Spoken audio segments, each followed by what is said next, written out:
तुलसी की शादी को 6 साल बीत चुके थे, पर अभी तक उसके कोई संतान नहीं थी। इसी वजह से तुलसी जहाँ भी जाती उसे ताने सुनने को मिलते। ऐसे ही एक दिन तुलसी अपनी सास शर्मिला के साथ एक रिश्तेदार के घर गोद भराई के फंक्शन के लिए पहुंची। आंटी जी, मैं ये कुछ उपहार प्रेरणा के लिए लाई थी, उसकी झोली में रख रही थी। अरे शर्मिला, जरा अपनी बहू को समझा दो, ये बांझ है और एक बांझ औरत का साया मेरी बहू पर पड़ा तो कोई भी विघ्न पड़ सकता है। तुलसी, मैंने तुम्हें घर पर ही कह दिया था, तुम गर्भवती बहू के लिए कोई उपहार लेकर नहीं चलोगी, और तुमने वही गलती की। अरे तुम हम सबको रिश्तेदारों के सामने कितना नीचा गिरवाओगी। खुद से तो तुमसे बच्चा होता नहीं है और जिसके होने वाला है उसे अपनी बुरी नजर लगाना चाहती हो। पर माँ जी, मैंने गलती क्या की है? मैं तो सिर्फ प्रेरणा और उसके आने वाले बच्चे के लिए कुछ उपहार दे रही थी। मैंने उपहार दे दिए, ये क्या कम है जो तुम अपनी तरफ से बड़ी बनने की कोशिश करती हो? परिवार में जगह बनाने के लिए औलाद पैदा करनी होती है और वो तुम नहीं कर पाई, जिसके कारण मुझे हमेशा ही अपने रिश्तेदारों से सुनना पड़ता है। गोद भराई की रस्म शुरू होने वाली है, मैं थोड़ी देर में आती हूँ, तुम यहाँ से हिलना भी मत। तुलसी की आंखों से आंसू बहने वाले होते हैं, पर रिश्तेदारों के सामने वो रो नहीं सकती थी, इसलिए वो अपने आंसुओं को छुपा लेती है। तुलसी इन सब तानों को अक्सर सुनती रहती थी। बांझ शब्द तो मानो हजारों बार उसने अपने लिए सुन ही लिया होगा। ऐसे ही एक शाम। क्या हुआ गौतम, इतने गुस्से में तिल मिलाता हुआ कहाँ से आ रहा है? तंग आ गया हूँ रोजाना की बातों से। दोस्तों यारों में उठने बैठने लायक नहीं छोड़ा। तुम्हारी बहू ने मुझे जो भी मिलता है वो यही पूछता है, खुशखबरी कब सुना रहे हो, खुशखबरी कब सुना रहे हो। क्या जवाब दूं कि मेरी पत्नी बांझ है, वो कभी माँ नहीं बन सकती? बोलो। अच्छा खासा सुधा के साथ रिश्ता हो जाता तो बच्चों की किलकारी आंगन में गूंज रही होती। कल ही सुदेश बहन जी बता रही थी 2 बच्चों की माँ बन गई है सुधा। आपकी चाय लाई थी। तुम्हारा मनहूस चेहरा देख लिया है, अब चाय पीने की इच्छा नहीं है। गौतम गुस्से में चला जाता है और तुलसी रोती हुई कमरे में आ जाती है। ऐसे ही दिन बीत रहे थे। एक रात तुलसी सपने में देखती है एक छोटा सा बालक हाथ में डमरू लिए माँ माँ पुकारता शिव मंदिर में शिव जी की मूर्ति के आसपास भाग रहा है और तुलसी उसके पीछे पीछे उसे पकड़ने के लिए दौड़ रही है। अचानक ये सपना देखकर तुलसी की आंख खुल जाती है। अगले दिन वो शिव मंदिर के पंडित जी के पास जाती है। पंडित जी, इस सपने का क्या कारण हो सकता है? बेटी, जहाँ तक मुझे लग रहा है ये ईश्वर का ही कोई संकेत है। कहीं ऐसा तो नहीं इस सपने का संबंध आने वाली शिवरात्रि से हो, और 2 दिन बाद ही शिवरात्रि है। जैसा कि तुम कह रही हो कि बालक के हाथ में डमरू था, हो ना हो बेटी, ये भगवान शंकर की ओर से भेजा गया कोई शुभ संकेत है। मेरा मानना है कि तुम भगवान भोलेनाथ का शिवरात्रि व्रत रखो और विधि विधान से उनकी पूजा करो। देखना, भगवान भोलेनाथ तुम्हारी झोली खुशियों से भर देंगे। पंडित जी, मैं शिवरात्रि का व्रत जरूर करूंगी और पूरे विधि विधान से शिव शंकर की पूजा अर्चना करूंगी। तुलसी खुशी खुशी घर आ जाती है और शिवरात्रि व्रत के लिए तैयारी करने लगती है। वो शंकर पार्वती के लिए नए नए वस्त्र बनाती है, उनके लिए प्रसाद व पूजा की सामग्री की व्यवस्था करती है, मंदिर को सजाती है। ये सब क्या हो रहा है?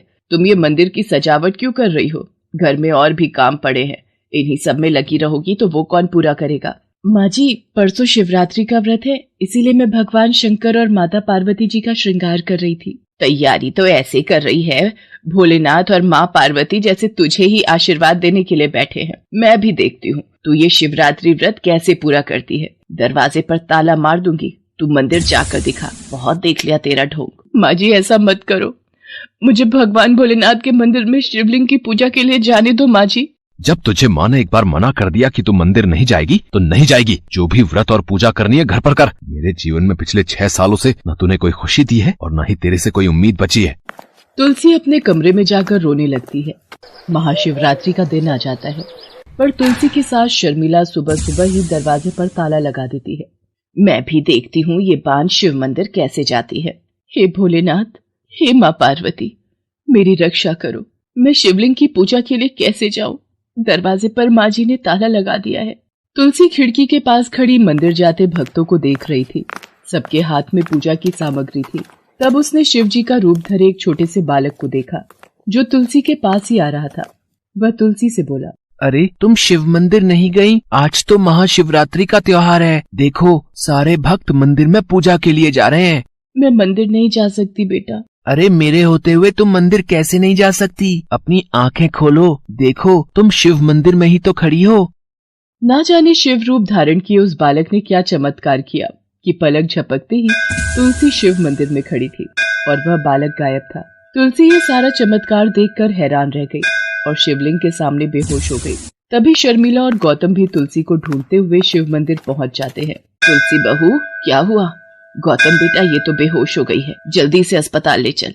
गौतम और शर्मिला तुलसी को अस्पताल ले जाते हैं। घबराने की कोई बात नहीं है माँ जी, आपकी बहू माँ बनने वाली है। सुबह से कुछ खाया नहीं होगा, इसीलिए कमजोरी से चक्कर आ गया होगा। आप घर ले जाकर इन्हें कुछ खिला दीजिए तो शरीर में ताकत आ जाएगी।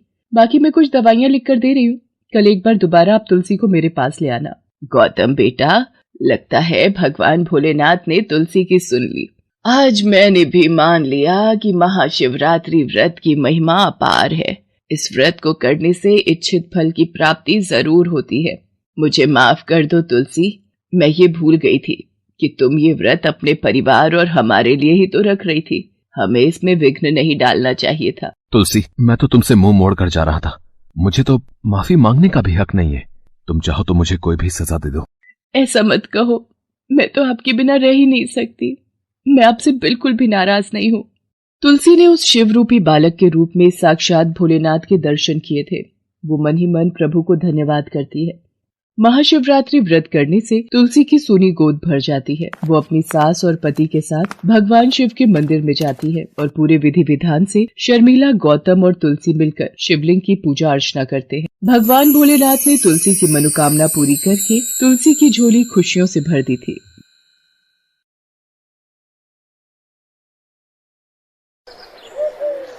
महावीर नाम का एक शिव भक्त था। ये शिव भक्ति उसे अपने काम से मिली थी। महावीर भजन, कीर्तन, जागरण और धार्मिक समारोह में शिव बनता था। बदले में महावीर को जो भी पैसे मिलते वो खुशी खुशी उन पैसों को लेकर घर आ जाता था। माधवी, ये मेरी आज की कमाई। तुम कह रही थी ना थोड़ा राशन लाना है, तो ये रुपए काम आ जाएंगे। और अब तो तुम्हें अपने साथ साथ होने वाले बच्चे का भी ध्यान रखना है। तुम मेरी चिंता मत किया करो जी। अरे चिंता कैसे ना करूं? शादी के बाद हमारे जीवन में इतनी बड़ी खुशी आई है। मैं अपने आने वाले बच्चे को बहुत खुशियां दूंगा, खूब मेहनत करूंगा। ऐसे ही एक दिन महावीर एक धार्मिक समारोह में जाने के लिए तैयार हो रहा था। सुनो जी, बाहर तो बहुत तेज मूसलाधार बारिश हो रही है, आप कैसे जाओगे? माधवी, मेरा जाना बहुत जरूरी है। मैंने इस कार्यक्रम के रुपए एडवांस लिए हुए हैं और बारिश हो या सर्दी गर्मी, हमें तो मेहनत करनी ही है। अगर मेहनत नहीं करूंगा तो आने वाले बच्चे का और तुम्हारा ख्याल कैसे रखूंगा? अगर मना कर दिया तो बात ठीक नहीं रहेगी। लगता है मेरा फोन बज रहा है। हेलो, हाँ भैया जी, वो मेकअप करने वाले भैया जी नहीं आए? महावीर भैया, बारिश बहुत तेज हो रही है और तुम्हारी गली में पानी भरा हुआ है, वैन अंदर नहीं आ सकती। मेकअप मैन भी मेरे साथ ही है। एक काम करो, तुम वैन में ही तैयार हो जाना, ऐसे ही छाता लेकर आ जाओ। ठीक है भैया जी, आप वहीं रुको, मैं आता हूँ। माधवी, मुझे छाता दे दो, मैं सड़क तक पैदल चला जाता हूँ। वैन गली के अंदर नहीं आ सकती, मैं रास्ते में ही तैयार हो जाऊंगा। महावीर छाता लेकर गली से बाहर जा ही रहा था कि अचानक एक दीवार महावीर के ऊपर गिर जाती है और सीधे पैर पर दीवार का मलबा गिर जाता है। आस पड़ोस के लोग जब महावीर की चीख सुनते हैं तो बाहर आते हैं। इतनी देर में महावीर का नाम सुन माधवी भी आ जाती है। इसी तरह महावीर को जल्दी से हॉस्पिटल लेकर जाते हैं। डॉक्टर, मेरे पति ठीक तो हो जाएंगे ना? उनको ज्यादा चोट तो नहीं आई है? देखिए, अभी हम कुछ नहीं कह सकते। आपके पति के सीधे पैर पर मलबे के वजन से बहुत चोट आई है, हमें देखकर ही पता चल सकता है। हे भोलेनाथ, ये सब क्या हो गया? मेरे पति को ठीक कर दो प्रभु, उन्हें कुछ ना हो। माधवी, अपने आप को संभाल, तू गर्भवती है। अगर तू ज्यादा रोएगी तो बच्चे पर असर पड़ेगा। बेटी, सब ठीक हो जाएगा। भगवान भोलेनाथ पर विश्वास रख, वो महावीर को कुछ नहीं होने देंगे। माधवी जी, हमने बहुत कोशिश की, पर आपके पति का सीधा पैर पूरी तरह से बेजान हो चुका है। उसमें कोई हरकत नहीं है। अब उन्हें बैसाखी के सहारे ही चलना होगा। मेरा पैर खराब हो गया माधवी, मैं अब अपना काम नहीं कर पाऊंगा। इन्हीं पैरों के सहारे तो मैं कमाता था, मैं अपाहिज हो गया। उदास मत होइए जी, शायद भगवान हमारी परीक्षा ले रहे हैं। आपको इस परीक्षा में उत्तीर्ण होना है। मैं आपकी हिम्मत बनूंगी, आप हिम्मत मत हारो जी।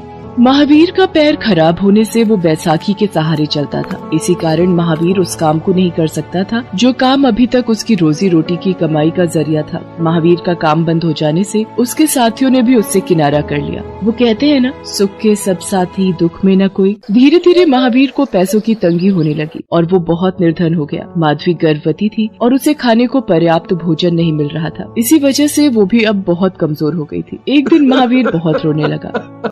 हे भोलेनाथ, आप देख रहे हैं ना मेरी क्या दशा हो गई है। मेरे पास इतने पैसे भी नहीं है कि मैं माधवी को भरपेट भोजन ला कर दे सकूं। वो बेचारी मुझसे कुछ भी नहीं कहती है, चुपचाप जो रूखी सूखी मिलती है वो खा लेती है। प्रभु, कल माधवी का महाशिवरात्रि का व्रत है और अपने घर में खाने को अन्न का दाना तक नहीं है। वो फलाहारी व्रत कैसे पूर्ण करेगी? प्रभु, मेरी सहायता करो। महावीर माधवी को बिना बताए अपनी बैसाखी के सहारे काम की तलाश में निकल पड़ता है। रास्ते में भगवान भोलेनाथ का मंदिर पड़ता है, पर महावीर सीढ़ियाँ चढ़कर दर्शन भी नहीं कर सकता था, इसलिए वो बाहर से ही भोले बाबा को नमन करके आगे बढ़ने लगता है। तभी महावीर भैया, ओ महावीर भैया, ये तो मदन फूल वाले की आवाज है। अरे मदन भैया तुम? हाँ मैं। अरे बड़े दिनों बाद तुम्हें देख रहा हूँ। है ये सब मैं क्या देख रहा हूँ? ये कैसे हुआ भैया?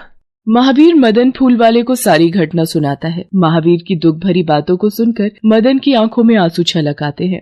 एक काम करो भैया, मैं तो साइकिल पर फूलमाला हार बेचता हूँ। कल महाशिवरात्रि है, मैं तुम्हें फूल वाले से बेलपत्री फूल दिलवा देता हूँ, तो कल तुम यहीं शिव मंदिर के बाहर बैठकर बेच देना। तुम्हारी थोड़ी तो कमाई हो ही जाएगी, जिससे तुम कल शिवरात्रि व्रत का सामान भी खरीद सकोगे।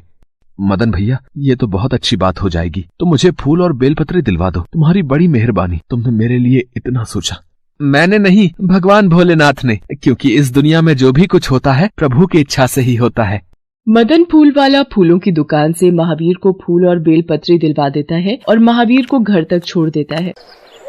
अगले दिन महावीर सभी फूलमाला और बेलपत्री लेकर मंदिर के बाहर बेचने के लिए बैठ जाता है। पर कहते हैं ना, कुछ लोग किसी का काम बनते नहीं देख सकते। उनके पास सब कुछ होगा पर किसी की जरूरत में मदद करना नहीं जानते। मंदिर के बाहर एक फूल वाली की दुकान थी। वो महावीर से लड़ने लगा। और तू यहाँ किससे पूछकर बैठा है? यहाँ पर कई सालों से मैं ही फूल की दुकान चला रहा हूँ, और आज वैसे भी महाशिवरात्रि का दिन है, तो अच्छी कमाई होगी, और तू बीच में मेरे ही पेट पर लात मारने आ गया। भैया मुझे पैसों की बहुत जरूरत है, मुझे कुछ देर के लिए यहाँ बैठने दो। थोड़े से फूल और बेलपत्री बेचकर मैं यहाँ से चला जाऊंगा। बिल्कुल नहीं, एक नहीं सुनूंगा। तू हटता है या खुद धक्का देकर हटाऊं? पता नहीं कहाँ कहाँ से नया धंधा शुरू करने आ जाते हैं और हमारा धंधा चौपट कर देते हैं। बेचारा महावीर बैसाखी के सहारे फूलमाला और बेलपत्री के थैले हाथों में लिए मंदिर के किनारे खड़ा हो जाता है। मंदिर में आते जाते लोग उसे देखते हैं, पर महावीर की हालत देखकर कोई भी उससे फूलमाला और बेलपत्री नहीं खरीदता। महावीर भगवान भोलेनाथ को याद करके फूट फूट कर रोने लगता है। हे भोले बाबा, अब तो रात होने को आई है। सब लोग मंदिर से होकर चले गए, पर किसी ने भी मेरे से फूल माला और बेलपत्री नहीं खरीदी। मैं अब घर क्या लेकर जाऊंगा? माधवी सुबह से भूखी प्यासी होगी और मेरी प्रतीक्षा कर रही होगी। अरे भैया, तुम्हारे पास बेलपत्री और फूलमाला होगी क्या? सामने वाली दुकान तो लगता है बंद हो गई, अगर तुम्हारे पास मिल जाए। हाँ भैया जी, मैं अभी लाता हूँ। रुको, मैं गाड़ी से बाहर आता हूँ। महावीर को देखकर व्यक्ति चौंक जाता है। महावीर तुम? अरे पहचाना मुझे? मैं धनेश, तुम्हारे साथ बहुत से जागरण, कीर्तन और धार्मिक समारोह में काम किया है। हाँ, मैंने पहचान लिया धनेश, बहुत समय बाद मिले। अब तुम्हारी माताजी कैसी हैं? वो बिल्कुल ठीक है। उस वक्त रुपयों की सहायता करके तुमने मेरे ऊपर बहुत बड़ा उपकार किया था, पर आज तुम्हें इस हालत में देखकर मुझे बहुत दुख हो रहा है मेरे दोस्त। महावीर और धनेश काफी देर बातें करते रहे। महावीर, अब भगवान भोलेनाथ की कृपा से मेरे पास पैसों की कोई कमी नहीं है। एक वक्त था जब सबने मुंह मोड़ लिया था, तब तुमने मेरी सहायता की थी, माँ की जान बचाई थी। आज मेरी बारी है, तुम्हें किसी भी प्रकार का कोई दुख नहीं रहेगा। अब मैं आ गया हूँ। धनेश महावीर को गले से लगा लेता है और उसके पश्चात महावीर धनेश को लेकर घर पहुंचता है। माधवी भी धनेश से मिलकर बहुत खुश होती है। भोलेनाथ ने महावीर के हाथों निस्वार्थ भावना से किए गए पुण्य का फल महावीर को दे दिया था। धनेश की सहायता मिलने पर इलाज से महावीर भी ठीक हो गया। कुछ महीनों बाद माधवी एक सुंदर से बालक को जन्म देती है।